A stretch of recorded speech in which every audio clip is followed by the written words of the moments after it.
കേന്ദ്ര സർക്കാരിന്റെ കർഷക വിരുദ്ധ നയങ്ങൾക്കെതിരെ ഡൽഹിയിൽ സംയുക്ത കർഷക സംഘടനകൾ നടത്തുന്ന കർഷക സമരത്തിന് ഐക്യദാർഢ്യം പ്രഖ്യാപിച്ച സംയുക്ത സമരസമിതിയുടെ നേതൃത്വത്തിൽ പാണ്ടിക്കാട് ടൌണിൽ ഐക്യദാർഢ്യ പ്രകടനം നടത്തി.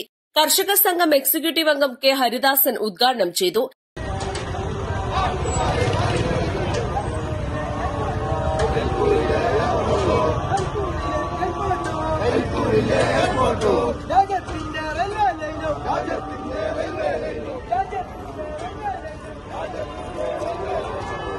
നമുക്കറിയാം, കർഷകന് താങ്ങുവില സംബന്ധമായിട്ടുള്ള ഉറപ്പുകൾ നൽകിയിട്ടുണ്ട്.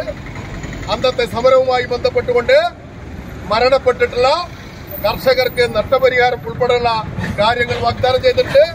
ഇങ്ങനെ നിരവധി വരുന്ന ആവശ്യങ്ങൾ ഉന്നയിച്ചുകൊണ്ടാണ് ഇന്ത്യ രാജ്യത്തെ കർഷകർ വലിയ പ്രക്ഷോഭത്തിൽ ഏർപ്പെടുന്നത്.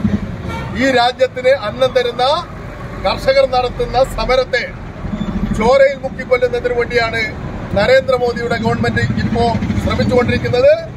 ഇതിനകം തന്നെ ഒരു കർഷകൻ രക്തസാക്ഷിയായിട്ടുള്ള ഒരു സ്ഥിതി ഉണ്ടായിട്ടുണ്ട്.